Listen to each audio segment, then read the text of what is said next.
Good morning, dear brothers and sisters. Please kneel for the novena to Our Lady of China. In the name of the Father, and of the Son, and of the Holy Spirit, Amen. O most holy Virgin Mary, Mother of God and our Mother, under your title as Our Lady of China, we come before you with humble and trusting hearts. You who stood faithful at the foot of the cross, and who now reign in heaven as Queen, look kindly upon your children. Protect the Church, strengthen our faith, and guide us in times of trial. Obtain for us the grace to love your Son, Jesus Christ, more deeply and to follow him more faithfully each day. We entrust to you our needs and intentions. Please mention your intentions.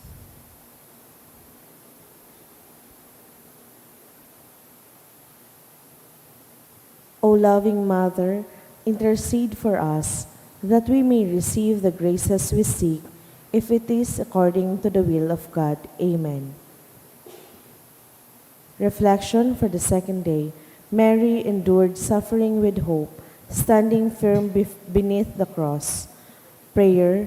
O Blessed Mother, when we are burdened with trials, remind us that hope comes from God. Help us to persevere with courage and patience. Comfort all who are suffering, especially those who feel abandoned. Through your intercession, may we never lose hope. Amen. Closing prayer. O Mary, Our Lady of China, you are our loving Mother and powerful protector. Watch over us, guide us, and keep us close to your Son. We place our lives in your hands. Lead us always to Jesus, the source of our hope and salvation. Amen. Prayer for Our Lady of China. O most loving and merciful Father, have mercy on the immense population of China and all those who do not yet know you. Through the most holy name of your Son, draw them into the light of gospel and grant them the grace of eternal salvation. O most compassionate Jesus, you are the Redeemer and the Savior of the whole world. Through your divine mercy, enlighten the people of China with your truth and receive them all in the abode of your most sacred heart. O most Holy Spirit, be propitious to the Holy Catholic Church in China and in the whole world, and make her strong and secure against the attacks of her enemies. Grant your grace for the conversion and salvation of all the Chinese people. Let the missionaries, priests, religious, and laity zealously and loyally proclaim the gospel without fear and spread the Holy Church throughout China and the whole world. O Blessed Virgin Mary, Mother of God and our Mother, pray for all those who are still in darkness. We implore you, pray for the conversion of China, also redeemed by the most precious blood of your divine Son. Amen. Our Father who art in heaven, hallowed be thy name. Thy kingdom come, thy will be done on earth as it is in heaven. Give us this day our daily bread, and forgive us our trespasses, as we forgive those who trespass against us. And lead us not into temptation, but deliver us from evil. Amen. Hail Mary, full of grace, the Lord is with you. Blessed are you among women, and blessed is the fruit of your womb, Jesus. Holy Mary, Mother of God, pray for us sinners, now and at the hour of our death. Amen. Glory be to the Father, and to the Son, and to the Holy Spirit. As it was in the beginning, is now, and will be forever. Amen. Mother of China, Pray for us. Oratio Imperata, pamibi para sa katoninongan sa kinaban. Maherakon asin maugayo na ama, day ka masasabutan yan si Isayman, na nagsasabwag nin iriwal. Day pwedeng mag-ako sa imo ang si Isayman na namumuot sa biolensya. Bantayi kami sa samong makatawong kamugtakan, na binabalo nin mga mabangis na kahorasaan, biolensya asin kagadanan. Rangahaan sa imong kaakian, asin buksan ang samong mga puso, sa paglaom, tanganing sa giraray, mamidbidan ang mga aldaw nin seguridad asin katoninongan. Lugod pa man si Santa Maria, ina nin kaligtasan, asin reyna nin katoninongan, Tabangan ang gabos na nagkakapotin mga armas na nakakagadan, asin nakakalupog, nabutasan naan sa indang mga amunisyon, ang mga nagwawasiwas ng kapangyarihan sa katawuhan, na sunodon ang laykan banawaan, asin galangan ang kabanalan nin buhay. Surugon asin paglingkudan ang kagabisan, kan mga pinapaniwalaan nin mga armas, maging responsable asin galangan ang diretsyo kan gabos na tawo, na makuha ang ranga asin kusog, kan mga naghihingowa para sa katoninongan, sa tabang kan sa iyang pangataman asin pagantabay. Siring man na ang lambang saro sa to, magpuon ng gad asin dayupot na maglakaw, sa dalan nin tunay na hostisya, pagkaherak asin katoninongan.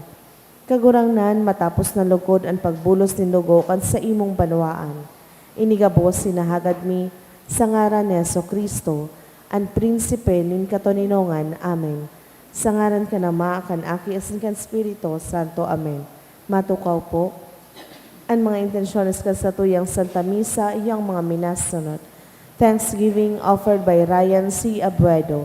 In honor of the Immaculate Heart of Mary, offered by Rosie B. Azopardo Cantara and family. In honor of Our Lady of Salvation, offered by Josefina K. and family. Thanksgiving offered by Locsin family. For the birthday of Angelo Ted Bandojo, offered by Irenea Garing and family. Thanksgiving offered by Mr. and Mrs. Marlon G. Obis and family. Special intention for good spiritual physical health of family, offered by Rosie B. Azopardo Cantara and family. Special intention offered by Jefferson Ryan Lee. For family, friends, and own healing, offered by Jenny. For the grace to perform well and pass OSCC and comprehensive examination, offered by Jesselyn K. Arimado. For safe travels of Bernadette Sales, offered by Sales family. For protection, strength, and success of victory, offered by Mr. and Mrs. Marlon G. Obis and family. Para sa kapahingaloan ka mga minasunod na kalag, Froilan offered by Rosie Azopardo Cantara and family, Eduardo by Mendoza family, Mercy by Dana and Duke Morante, Edward offered by SAA GS Class 74, HS 78. For All Souls offered by Ryan C. Abuedo. For Benji offered by Solano family. For Godwin offered by Aison family.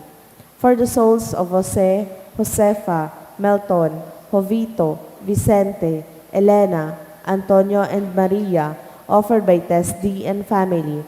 For the death anniversary of Luis Sr., offered by Belon's family. For the death anniversary of Vilma, offered by Hannibal Masbate and family. And for 40 days of Corazon, offered by Abad family. Banwaan ng Diyos, matinong na po ang gabos, as sinawitan niya to ang awit sa pagpuon.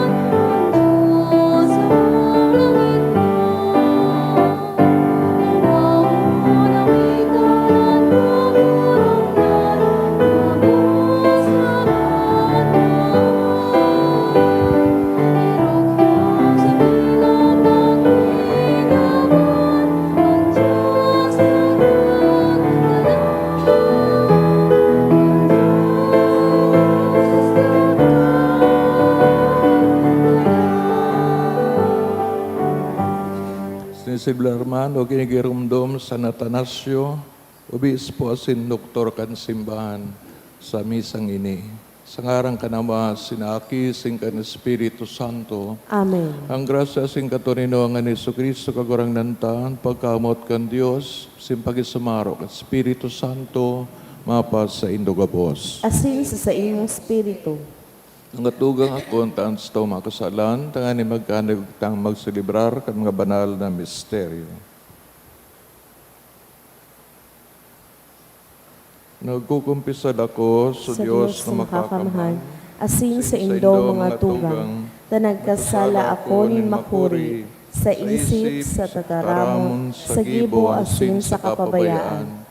Sala ko, makuring sala ko, kaya nangangadsi ako kay Santa Maria, Danay na Birhen, sa gabos na Angeles, asin santos, asin sa indo mga tugang, na ako'y pamibi sa kaguranan tang Diyos. Maherak man lugod sa toon, Diyos na makakaman, asin pagkapatawalan sa to makasalan, darahon kita sa buhay na daing kasagoran. Amen.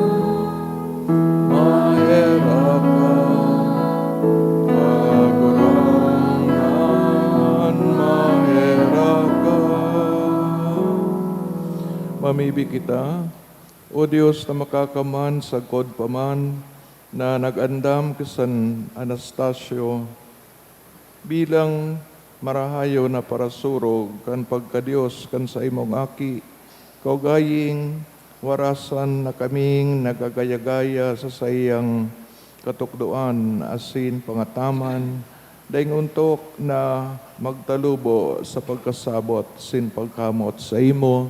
Huli kay Yesu Kristo, kagarang nanyamo sa imong aki, kay bamang nabubuhay sinagahade. Kasaro kan Espiritu Santo Dios sa gabos ng kapanahonan, kan mga panahon. Amen. An liturhiya kan tataramon.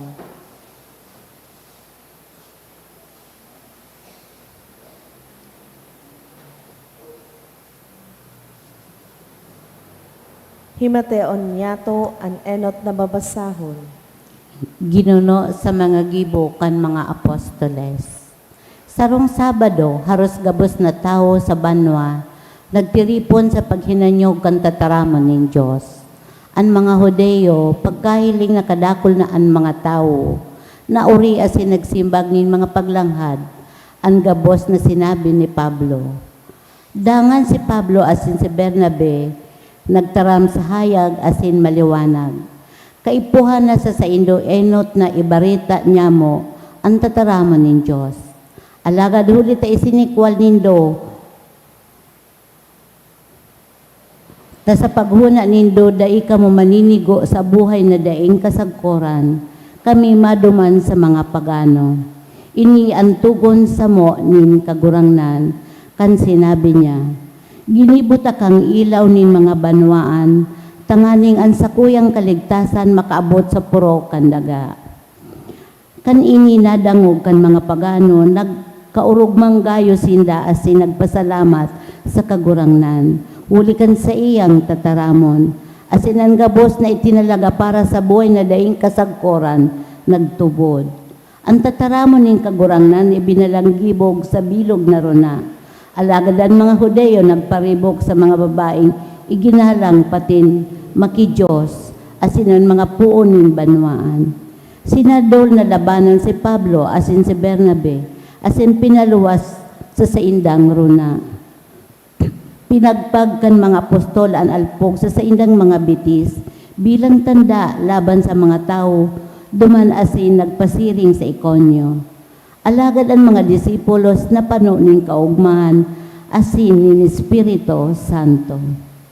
Ang tataramon kan kagurangnan. Salamat sa Diyos. Ang gabos na puro kan kinaba nakahiling kan mga nakakaligtas na kapangyarihan ng Diyos. Ang gabos na puron ginaba nakahiling ka nakakaligtas na nakapangyarihan ng Diyos.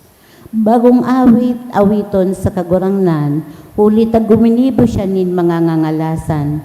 Ang sa iyang tuong kamot, asin banal na takyag, nagtulot sa to nin kaligtasan.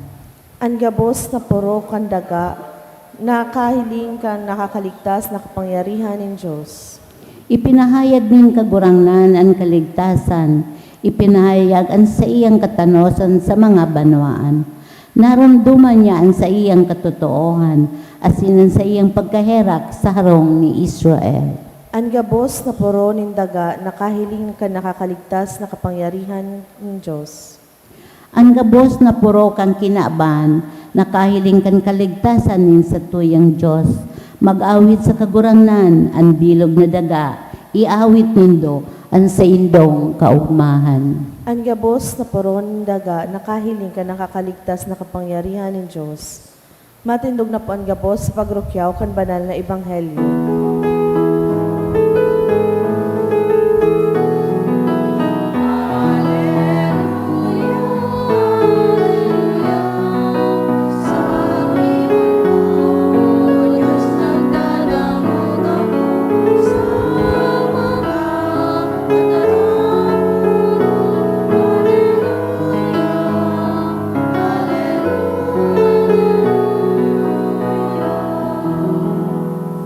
Ang kagurangdan, mapasaindo, Asin sa imong spiritu, pagbasa kan banal na ebanghelyo, sinurat sa San Juan. kamurawayan sa imong kagurangnan.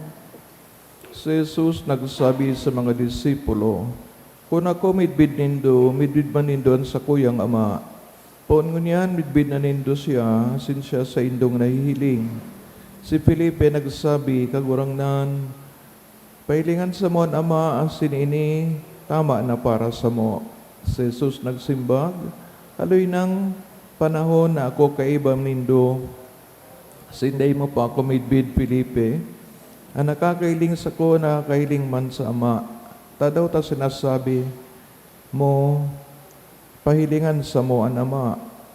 Ang sinasabi ko sa indo, bakong gikan sa kuya, ang ama na uya sa ko, yaon sa ama.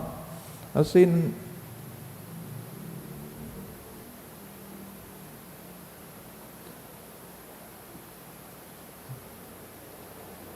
ang sinasabi ko sa indo, bakong gikan sa kuya, ang ama na uya sa ko, yaon sa sako, asin ako sa iya, kundai magtubod ka mo huli sa mga gibo ko. Totoong sinasabi ko sa indo, ang minatubod sa ko, magibo kan sa kuya mga gibo, asin urog pa kayan. Ulita ako, maduman sa ama, asin ano man nakagado nindo sa ngaran ko, gigibuhon ko. Tanganing ang ama, pag umawon, anaki, ano man nakagado nindo sa ko sa ngaran ko, gigibuhon ko. Maray na bareta, kan kagurangnan, Pag umaw sa imong Kristo. maray na aga. Ang background ni San Atanasio, obispo asin doktor kan simbahan, uya po. Nagadan siya taon 373, 4th century. Naging obispo kan Alexandria, duman sa Ehipto, 45 years. Siya ang nanginutan duman sa pigaapod na Council of Nicaea. Naginibo kan taon 325 para depensa kan simbahan, pigaapod na polemicist laban sa mga Arians o sarong heresy. Asin siya daw na exile 5 beses. One of the 4 great doctors of the Eastern Church. He wrote sa topic na incarnation, discourses against the Arians and the life of Anthony. Sin pigaapod man siyang doktor kang inkarnasyon o pagka tawo ni Jesucristo. Higi man sa Ebanghelyo, nagpapailing girari na ang Diyos, Ama, na nagpadara kay Kristo, iyon nagsasabi na kung namibidbidan an sayang aki, mamibidbidan man ng Ama. Kaya nga ni sa girari sa pag-una kang mga Udiyo, na ang Diyos day pwedeng maging tao, day sinanagtubod, sinag-ako kay Kristo bilang akin ng Diyos. Alagad, ano pa kayang paagi?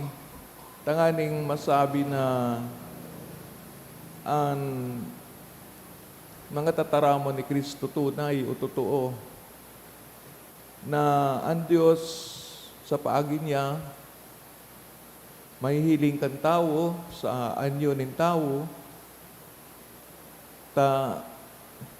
ipinangaki ni Birhen Maria, as in sa pagiging tao, mag-aagi kan na Paschal Mystery, pagsakit, pagagadan, pagkabuhay, duwat. Ano pa kayang paagi ang pwedeng muknaon, tangani sa nang maniwad ang tao ng Diyos pwedeng maging tao. So tao, di pwede maging Diyos. So Diyos pwede maging tao. Kaya, kung arog kay niyang pagtubod, pwede tang akoon sabihin na so tao na namutan kang Diyos, uli na lang kang Diyos, ikaw ang ning plano ang kagurangnan na orog na iitaas ini sa sarong estado nin buhay na orog pa duman sa estado kan sila dangon. Tano ta mag taupan Diyos nin kadakol na pangataman o pagiling sa tao, kundi man sa nanin na purpose na halangkaw kesa sa iyang pagkatao sa presenteng kamugtakan ng tao, niyaon sa kinaban, maabot ang oras, magagadan. Ano pa ang mangyayari sa iya bukod sa nasabing biological na karakteristik? Kung magagadad lang siya, sinday na mabubuhay, ano pa man na dapat man na mabuhay si Jesus sa iyang Paschal Mystery. Bakod daw na wala man na saysay. Kaya yun ay garo ang katotohanan na pakilaban ni San Atanasio na kung ang Diyos dahil ngayon naging tao, paano man nga siya mag-aagi kan pigasabing pagsakit? Ano ngaya? Utik-utik sa nangyayang suffering, para ngaya mahiling kang kinaban na ang Diyos, kunwari, naging tao, kasi nag-agi nin pagsakit. If that were the point, paano man kita maniniwala? Kaya, sa problemang ini, sabi ni San Atanasio, kaya po ngaya, maging tunay na tao ang Diyos. Tanganing, so, sa iyang pakiramdam, ang pagmati, garo tao man talaga, na siya ito mismong pinako, siya ito mismong nagsakit, asinagadan.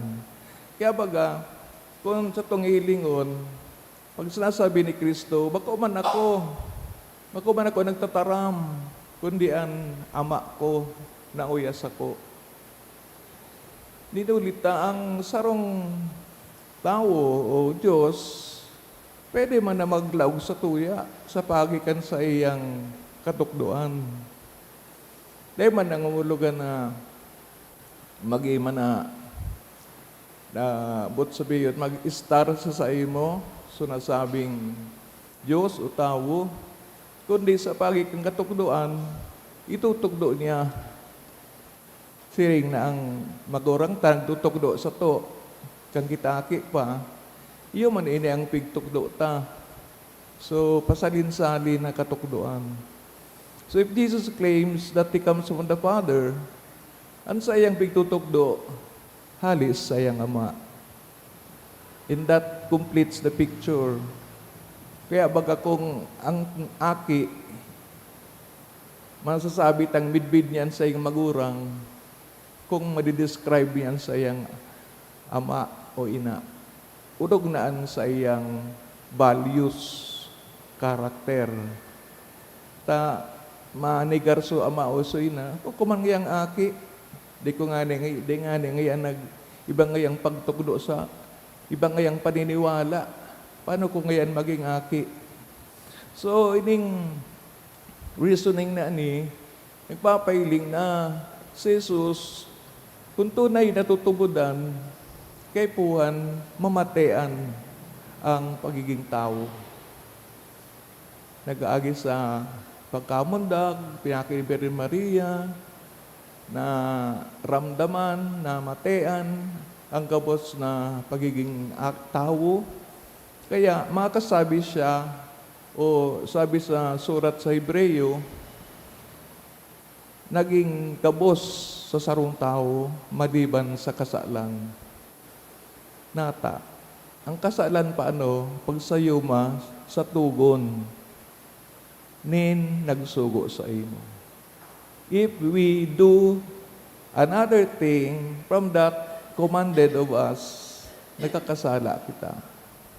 So, nahiling talig ang perfect obedience ni Jesus bilang tao sa sayang Ama. Nambot sabihin, kita na mga tao, pwede man na magtubod. Mag-ako, katataramon ng Diyos, siri na si Kristo bilang tao, ginibo yan. So if the obedience to God's Word is the perfect sign of being the Son of God, mga aki kita kan Diyos, na yung pigtataw kang bautismo, but sabiyon, ang pagsunod sa mahal na Diyos, iyo mismo ang tanda kan pagkamot. Ini bagang sabi ni St. John, how can you say you love God when you do not follow His commandments? Ini po ang bigsabi sa Atanasio na kung si Jesus dahil naging tao, dahil niya magigibo ang pagsunod sa sayang Ama.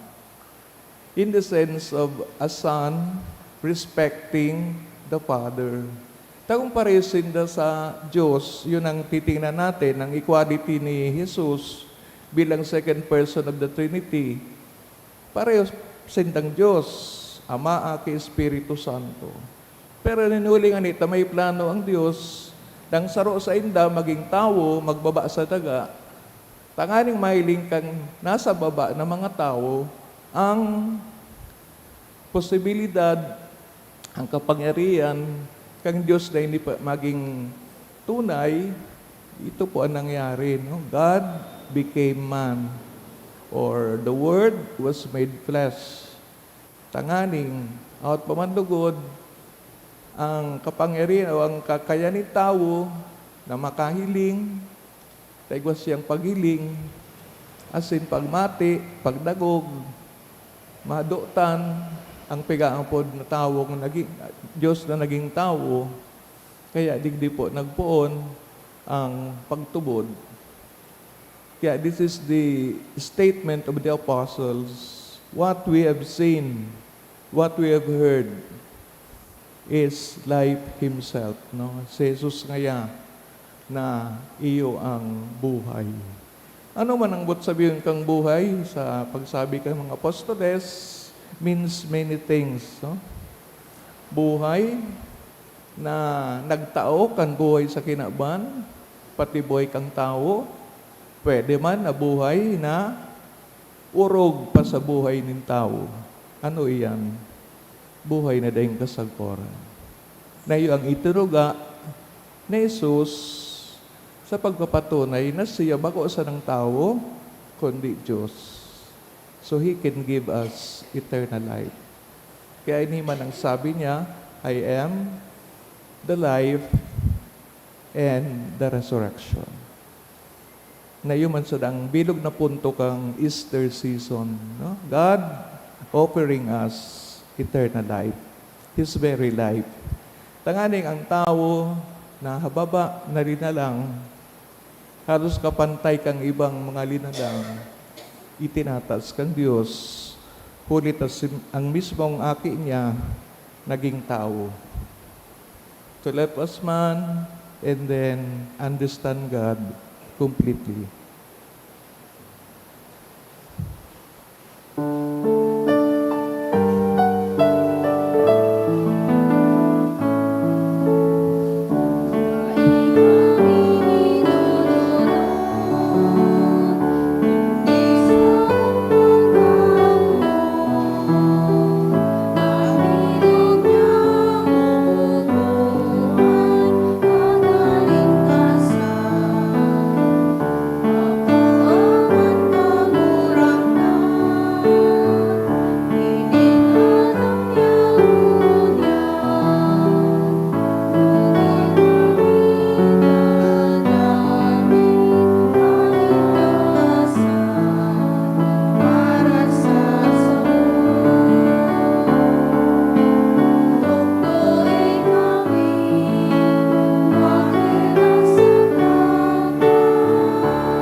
Pamibi ka mga tugang, taganin sa cause sa indong atang mga kamanlugod, kan Diyos amang makakaman. Ako on malugod kan kagurang nanan atang sa imong mga kamot, para sa kaumawan asin kamurawayan kan sa iyang ngaran, para man sa pakinabang niyato asin kan bilog niyang banal na simbahan.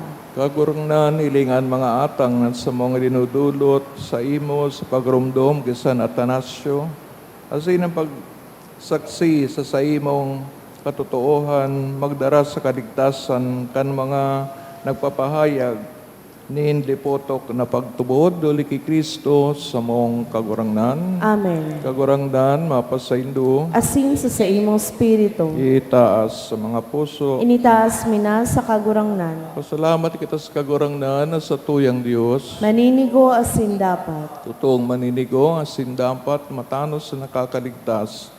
Danay si minsan sa nagpasalamat kami sa imo kagurangnan, banal na Ma, Diyos na makakaman, na daing kasagporan, uli ki Kristo sa mong kagurangnan, ulita sa kapiestahan ni San Atanasio, pinapaagmangkayon sa imong simbahan sa pagpakusog